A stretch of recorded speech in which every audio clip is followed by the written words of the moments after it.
They're ruining baseball without Tarek Skubal too. And I know it's impossible because you're trying to win now, but it's like trading all these guys for Skubal. Right. How much does that impact your World Series odds today? And Ohtani has 8 more years, and Yamamoto has 10 more years. Like, you want to keep winning. Like, this Yamamoto deal at the end is going to get probably ugly. But we're okay with that. Like, and he's also 25, 26. Like, Skubal's going to be 31 by the time this one starts. From a performance standpoint, doesn't deserve to be in your rotation, but you're paying him that much money, and you got to throw him.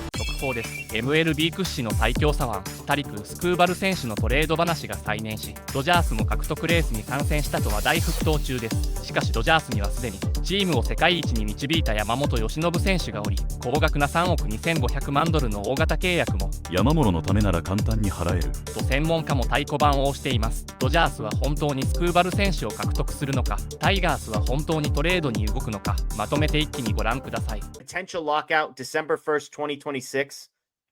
How real of a factor is that? Because last time this happened, a lot of guys ended up with some funky deals signed because they were either just trying to get the deal in before the lockout happened so they could get some guaranteed money, or then they're scrambling during spring training when a bunch of teams had already blown their budgets. Yeah. For this kind of deal, he's going to get market value no matter what, so I don't think it matters for him. I agree with you. I think the Skubals of the world get paid what the Skubals of the world are worth. And it's everybody else that should be a little bit more worried about this, right? Yeah. It's the second, third tier type of guys, those middling players and the not quite superstar players. Tim with the super chat. Boris is probably demanding 500 million or more, not 350 million. It's possible, right? Like, because he knows he's got the Tigers over a barrel to some degree. And he's like, you're going to pay me a premium if you want my guy not to test free agency. Because the other piece that's worth pointing out is for so long, the risk was, well, what if a guy gets hurt? I mean, in sports nowadays, like that threat is kind of empty. These guys get hurt and then they still get paid the exact same money. Now, if he has a second Tommy John surgery, that would probably cost him a couple $100 million because a second Tommy John surgery is hard to come back from. So that's where I think if you're Skubal, you're probably going to do some sort of math equation in your head and say, it's not like this is a zero risk proposal either. It might be low-ish risk, but it's not zero. No, totally. And look, if you want to say half of Ohtani's contract was for the pitching side, he got $350 after a second elbow surgery. Yeah. So with that, you could also tell Boris, 2 of the best pitchers in the league are making less than 400. Yeah. And, you know, you can kind of have that negotiation too. But I'm still very torn on this. Like, I'm saying yes now because I just like, you know what? Here, make it. You have 30 seconds to make a call. Yeah. Just okay. Let's go get Skubal. But I'm not full on sold on this. Part of the reason though that I would say, like, if the part of me that wants to say yes is because the dude absolutely shoved it in the playoffs. Yep. He has a 2 ERA in his postseason career, which was basically just the last 2 seasons. But look, he's pitched 6 games. I'm going to read you his lines. 6 innings, no runs, 6 K. This is in 24. 6 innings, no runs, 6 Ks. This is against Houston.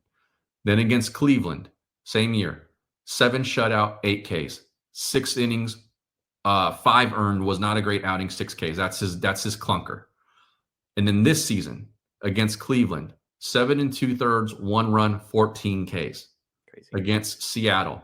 These are all of these starts are on the road. Yeah. All of them. Against Seattle, 7 innings, 2 runs, 9 Ks. Pretty solid start. His last start, and that was in game 7. 6 innings, 1 earned, 13 Ks.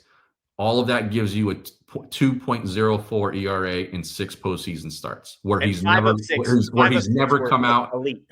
Yeah, and he's pitched at least 6 innings in every one of them. Yeah, it's crazy, and those are important stats for a team like the Dodgers because those are the waters you're going to be swimming in. So you want to know a guy can pitch at that level. So, Peyton asks if they offer Hope and DePaula, what else would they need to add for Skubal? Like, let's just say the Tigers say, "Hey, this is a rebuild. We don't really want Tyler Glasnow. We're not interested in a guy who's going to be here for 3 years." Yeah. I don't think you can go get Skubal without Emmett Sheehan being in there. Because if I'm the Tigers, that's the guy who is the only one who falls into a category of, I have seen him shove at the major league level, and he has 4 more years of team control. Exactly. Everyone else, he can be part of that restructuring. You're either projecting shoving on one hand, or like the team control is winding down already. So I think it's Sheehan. I think it's Hope. I think it's DePaula.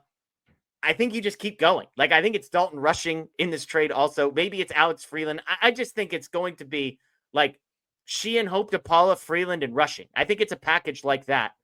And if they want Ferris instead of Freeland, like, it's kind of take your pick on what positions you're interested in. But if Glasnow is not in this, it's going to be like 5 of the top prospects that the Dodgers have. And that's coming from one of the better farm systems in the league.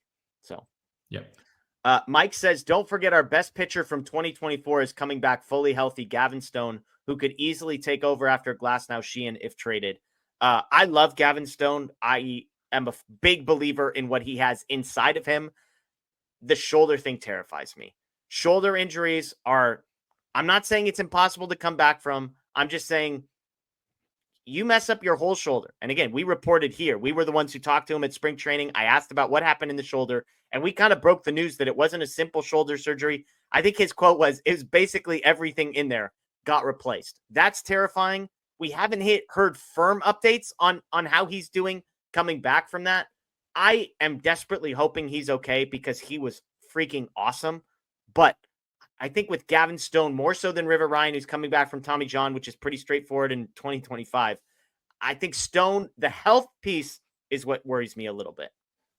Yeah, there's massive reason for concern there. We've seen these shoulder surgeries derail aces in their prime.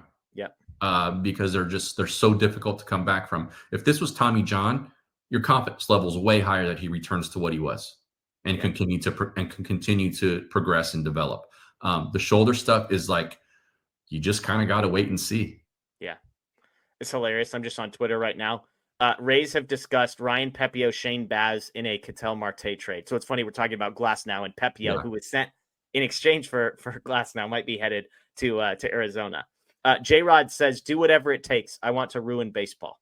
There you go. So that's an attitude that a lot of fans are taking. And I'm not here to tell you that that's a wrong attitude. I will say though, that they're ruining baseball without Tarek Skubal too. And that is part of the, okay, do I need to give up that much? Because I have other holes I need to fill. And can I use those guys? And maybe including 1 or 2 of those guys as an overpay for someone else, but you have other needs. The rotation right now is not one of them. Yep. Agreed. And I think the thing you have to take into account if you're the Dodgers is they are trying so hard to thread the needle, and they have done it better than probably any team in modern history at pushing your chips to the center of the table. Say ever. Yeah. And winning now, because they know Freddie's contract is coming to an end. They know Mookie's prime is coming to an end. They know Max Muncy's prime is coming to an end. And so they're trying to win. Like, these guys are here now. It's not just about like winning the NL West 20 years in a row. It's about winning as many titles as you can win. And yet, if you hit on some of these prospects that would be going out in a Tarek Skubal trade, the chips to the center, those are the guys that make it so that NL West titles and World Series titles 5 years from now, right? Like, there's always going to be more guys you can sign, but that you've got to balance this. And I know it's impossible because you're trying to win now, but it's like trading all these guys for Skubal. Right. How much does that impact your World Series odds today versus how much are your World Series odds boosted 2 years from now by still having Hope, DePaula, Rushing, and Sheehan in the system? Right. And Ohtani has 8 more years, and Yamamoto has 10 more years. Like, you want to keep winning long term, and to sustain that, you're going to need some of these young guys to hit. Out of curiosity, does trading for a pitcher and signing him to like an 8 to 10 year contract scare you? Because a pitcher, because of the arm stuff, it just, and I guess I would say even impact on a baseball game once every 5 days. Dodgers case 6 or 7 days. But like, there's something about like, if they're going and trading for a position player, that makes me less nervous than giving 350, 400 million to Skubal. Skubal's a much better player at his position than Kyle Tucker. And I'm not saying I would pay Tucker more money than I would pay Skubal, but there's something about getting Tucker and knowing that like the injury risk is far less and he's going to play every single day that somehow scares me less, I think, than handing a $400 million contract to a pitcher, even if he's a stud. Yeah, I agree. I'm in the same boat as you there. And also along like this Yamamoto deal at the end is going to get probably ugly. But we're okay with that. Like, and he's also 25, 26. Like, Skubal's going to be 31 by the time this one starts. Exactly. And you build that in. You build that into the expectation. But the reason why, yes, it is harder because the last, let's say Skubal here. Let's say you trade for him tomorrow and you extend him the next day. And that extension is let's say it's 7 years. So you have him for 8. That takes him into his age 37 season, something like that. Let's say from ages 35, 36, 37 are going to be real ugly. And there's a real possibility that he doesn't even, from a performance standpoint, doesn't deserve to be in your rotation. But you're paying him that much money and you got to throw him. I think if you're at that point, I think the Dodgers have, I don't know if they do it to a stud like that, but I don't think the Dodgers are, we've got to throw this guy because we're paying him this money. I think if he stunk. If he was cooked, I think they'd find a way to make things go away. Yeah. And we haven't seen them face that, right? It's I was just going to say that they haven't come to that crossroads with anybody yet. Chris Taylor's the closest, but obviously we're not talking about back-to-back Cy Young guy, although a guy who had done a lot for the organization. But also a guy who wasn't making $30 million. Making like 16 mil or something like that, wasn't he? Yeah. I mean, not cheap. How would you describe this process of decompressing from all you've experienced and then transitioning into an offseason really compressed? It took a while,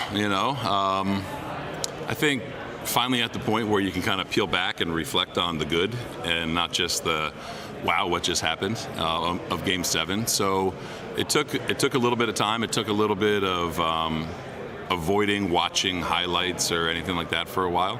But I think realizing how we kind of moved the needle forward and what certain players did, whether, Barger, Ernie, Vlad, I mean, there was a lot of great stuff going on. So trying to just focus on that now and how we're getting better in 2026. How much during that time became players, devices, a little bit of both. I mean, I think tried to, talk to them before they all left for sure, and then slowly starting to kind of get back engaged with them. But I think everyone kind of processes that a little bit differently. First time for, I think, almost everyone to kind of go through that, Game 7 of a World Series and be that close. So wanted to give some space, but starting to kind of get reconnected with the guys and feel like everyone's in a decent frame of mind right now. You got to rely on the guys. I don't think I ever will, to be honest with you. I think I'll think about it, until, the day I leave this earth, you know what I mean? Unless you get another opportunity to kind of squash that one. But it was, there's so many things that, there's plays that get highlighted, right? There's the play at home, there's the Pajes catch, there's the home run from Rojas. That's just Game 7. I can go back to, I think the craziest thing that people don't talk about is the bottom of the 8th inning with Ernie at second and Jimenez is squaring a bunt. He pulls back, slashes, and somehow Max Muncy caught that ball. I think that doesn't get talked about enough. So every time I kind of go down a rabbit hole, I find myself in a new rabbit hole, to be honest with you. So I'm doing it right now. You know what I mean? So it will take, I haven't watched everything, regular check down in a regular season, game over next day or that night, boom, you're checking tape, you're running back. I haven't done that yet. And I don't know when I will. It'll probably involve a beer or two when the kids are asleep and I can throw some stuff against the wall, but it's, we'll see. But it's I'm starting to appreciate it from a fan standpoint. I know I told you guys I try to do that every day, appreciate the baseball part of it, not just the stress of managing it.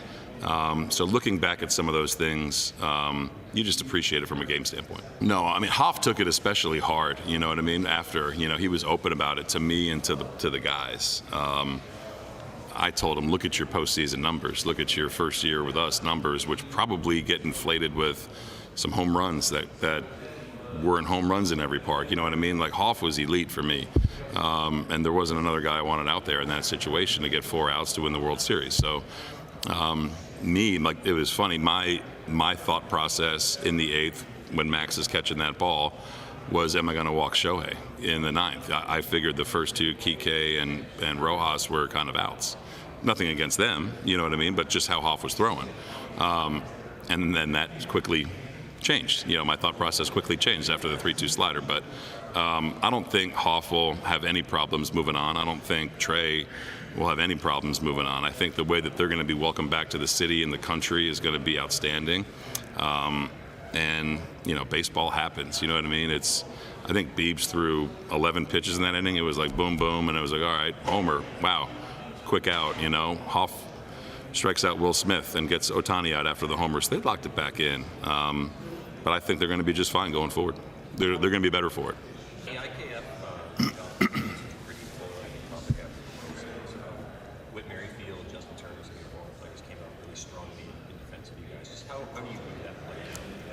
Ooh, you know, it's for one, I feel so bad for Izzy for getting all the blame. You know what I mean? Like, Izzy's an unbelievable baseball player. So I think peeling back a couple layers, right? Now that I have the platform to talk about it, could we have done a better job of getting him off a little bit? Yeah, you know, another step or 2. You know, there's been video of Carlos kind of telling him where to go. What's not talked about, I think, enough is the fact that Will Smith likes to backpick to third with left-handed hitters up. It's something we talked about at length before the series, something that Carlos reminded Izzy of, and I think it finally came out. I think Max Muncy was talking about it a couple weeks after the World Series, that they were actually about to put the play on. I think, or maybe I heard that incorrectly, or that they at least talked about it. So it's not runner at third going on contact, selling out. If it's a line drive, you're okay with it. It's bases loaded. A, you don't want to get backpicked. B, you don't want to get doubled up on a line drive. People have said, yeah, what are the odds that Varsh is going to line out to third? Fairly low, right? That's just where he doesn't hit the ball. So could we have done a better job of getting Izzy another step or 2 down? Yeah, for sure. I don't really think that he could have done much more. People have said, could he have run through the plate? Could he have slid head first? I do know from my vantage point, a play like that, we've all seen it a million times from our view, right? And in my head, with the way Varsh hit it, I thought one of 3 things was going to happen. I thought it was going to be fielded and Rojas falls backwards, game over.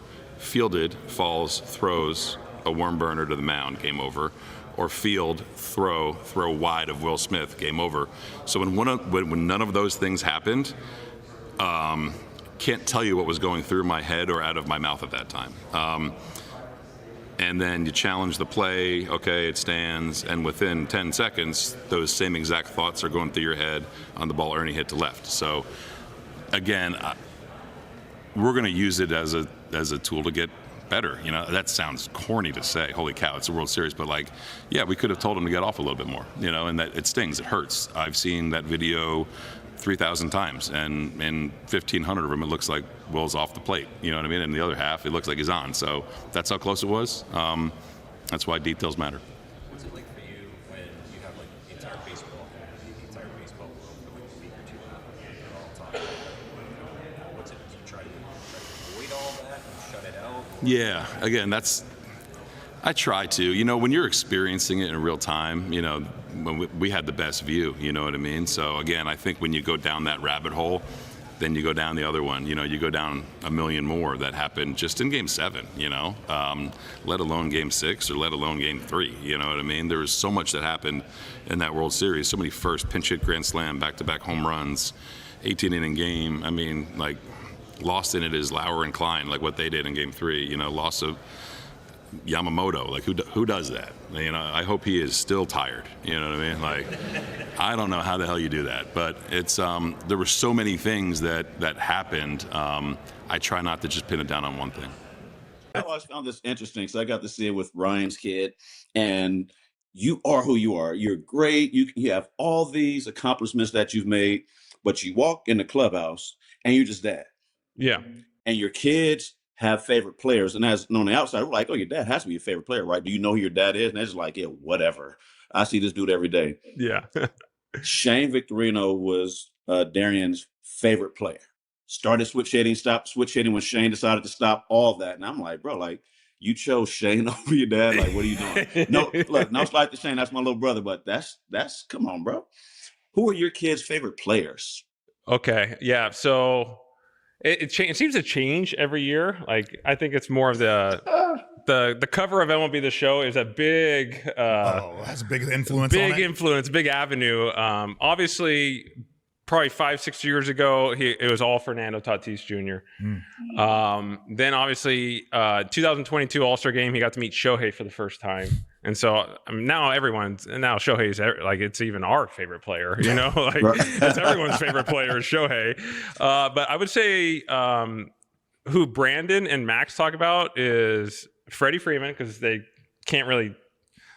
Dad and Freddie Freeman they don't really they haven't really got it figured out yet. Mookie Betts and Shohei Ohtani, those are the names they can say. Okay. And so I would say Mookie, Shohei for Brandon and Max, and Charlie he loves like Ellie De La Cruz, like guys that can run fast, they can do all the tools, you know, like exciting players, the young like Bobby Witt Jr., like Charlie loves those guys. So but Charlie knows everybody. So we do the game called MLB Pickle, and where have you seen it? It's on the MLB app. You got to guess the player by certain clues. Like we always start with me, and then it'll say like if it's in the NL East or AL Central, and you got to guess. And it is amazing, Charlie, getting guys that, like last night's shout out Colson Montgomery, the shortstop, like Charlie got him. I was like, dude, this guy came up with 2 months to go last year. And like he just loves the game of baseball. So it's interesting. It changes every year, but I would say the exciting 5-tool players, I think is what the younger generation kind of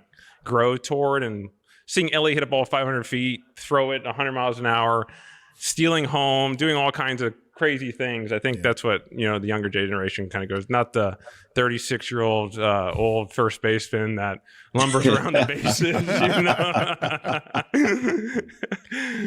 Yeah, that's tough to frown upon on that when you can throw 100 from wherever and then go catch it yourself. So it's just fun to watch too, because we're fans. We're all fans of baseball. We love the game, and seeing these guys doing what they're doing, like Aaron Judge hitting 55 home runs and hitting 330 and playing outfield. Cal catching every day, hitting 60 home runs. It's like, it's mind blowing to me. It's just. What's the thought there, right? Because I remember when we were kind of coming up, it was like guys, for the most part, were dropping off 40, 45. Now you got guys hitting 50 on the regular. Shohei's done it 2 years in a row. Judge has done it probably the last 4 years in a row. Schwarbs is getting into the mix. Yeah. So, I mean, like when you're seeing guys now, especially, so you're the perfect person to ask in this situation because you were there when Jimmy and I were still there. We were the older guys then. Yeah, you guys were You were old. the young pup coming in, right? So from the pitching, I heard that. the pitching. Well, I'm right there with you, Jay. This is like, hey. But the pitching from when you came in to where the pitching is now, right? You got to face Savage, you got to face Mizrachi, like all those guys from when you first came in. Because your first homer was off of Roy, wasn't it? Yeah. Halliday, not too shabby. Yeah, that's something to put in the books. I was there for that. Yeah, you were. I was there for that one. I watched it. But like, what is your take from when you see a guy, when you face a Roy Halladay, to where you're seeing the Mizraskis, the Savages, and the guys that you're facing in today's game? Yeah, so I think the difference is there's a lot more guys that pitch like Roy, not were Roy. Like they were cutting it, sinking it, throwing curveballs, getting you off. Kind of almost like I view Yamamoto kind of like Roy in the sense of how he could pinpoint a ball, his command. He was setting up hitters. Obviously, Yamamoto's 97 to 99 and all that stuff. And I faced Roy at the end more of like 91 to 94. And, I didn't get him early on, but it's a lot of throwing now. And I think that's the key that I've learned as I've gotten older is not swinging at that 1-0 heater that's on the inside corner blacked. It's okay to take that pitch and wait for them to miss their next spot and miss 3 inches out over the plate. And then that's my honey hole where I can just shoot that into the gap. So I think it's you got to know who you're facing. like facing Yamamoto, maybe you shoot for that 1-0 heater in or that 1-0 cutter in and try and shoot him down the line and take the shot, because you're not going to get many pitches to hit. And I think it's just different from when I came up. There's a lot more sink, cuts, curves, change-ups. Now it's four-seam up, and get above the barrel and pop that up, and then curveballs down below. The splitters are coming into the game now. So I think it's just you got to adapt, and then obviously the velocity has gone up so much in the last few years, and now you call them mop-up guys. They're just young guys that haven't really established themselves, coming out of the bullpen throwing 98 to 100. I'm like, we're up by 7. Where's the 91 with sink? Like, that was what we were facing 15 years ago. That just doesn't happen anymore. So I think it's just like if you guys were playing now, you guys would adapt to it, and you like, that's just how it is. You just get used to the velocity, and you're seeing it over and over again. But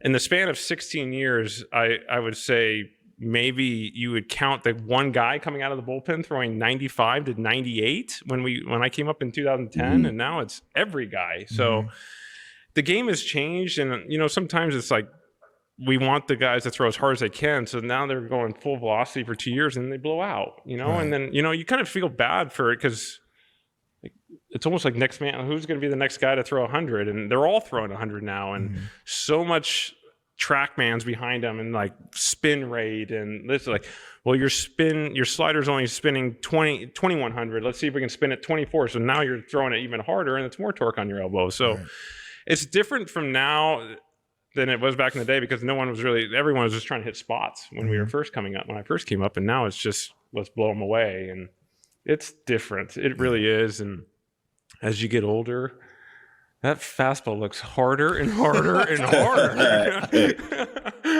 Do you change your bat? Do you change your bat at all, or you keep the same? I have used the same bat for 17 years. Same model, same weight, same length. I have never changed. It has been the 34-32 cupped CB15, Carlos Beltran's model. I have never changed. It's kind of like an I-13 barrel with a little thicker handle. It's been balanced for me. Even in August in Atlanta when I was playing there, even then I was so tired. It's just something when you pick it up and you're like, this just feels good, and I've never changed the weight. There's probably a good chance Chase probably held your bat and probably has a model too. For sure. For sure. Chase probably has a lot of people Freeman grab model. my bat and they're like, ew, and hand it back to me. There's so many guys that's bats. I'll pick up and I'm like, oh, this is great. And then like give it back to them. They leave. I'm like, that was terrible feeling, it's weird how some people's bats are like, Shohei's bat's huge, and he swings it like a toothpick, and I would never be able to swing it like him. So there's like, it's weird, different bats for different people. What's he swing? I think it's like a 35. I never really looked at the weight. It's heavier than mine because I can't. It felt like I was swinging. He's in that SUV range, young James. I told you, I was going. Sometimes you got to take the family. So my bat was a 35-34. So Shohei, that explains a lot. And that explains a lot. 30 rows to left center homers that you hit. Look, Freddie, I'm like you. I was convinced. I say within 2 bats of R225, and I had a hybrid. It was I can't remember what it was called, but I switched over to Max 4, so the R225 and a Max 4. Those are my 2 bats, 33.5, 30. Was that for left-handed and right-handed, or did you switch bats from left-handed to right-handed? Okay. The same bat. I tried to mirror myself. And then there was one point where I was struggling, and Ryan would always come up to me, hey, you need to take that family vehicle out you got to get rid of that sports car, take the SUV out. And he convinced me to swing his 34-inch bat. That took a month in batting practice.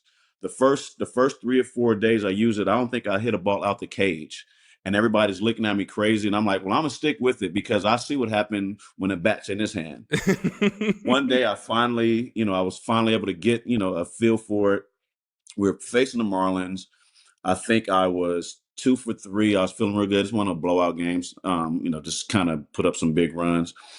And somebody on the mound, I always heard Tony Gwynn say that the harder a guy throw, using a bigger bat is easier. It's just, he's just trying to get it from A to B. There's no movement. He's just trying to gas you up, and it's about timing. I took Ryan's big bat up there, got a 3-0 count. And I always look at Charlie because I love hitting 3-0. And Charlie be like, make that bell ring, son. So I'm trying to make that bell ring. He threw a 3-0 fastball, and I hit, and I knew it was gone, but because of the way it felt, but it was like a low line drive that hit a different gear. And I'm like, oh my God. And I was convinced. So I'm not saying to change your bat because it's worked for you. You're an MVP and look, I'm done.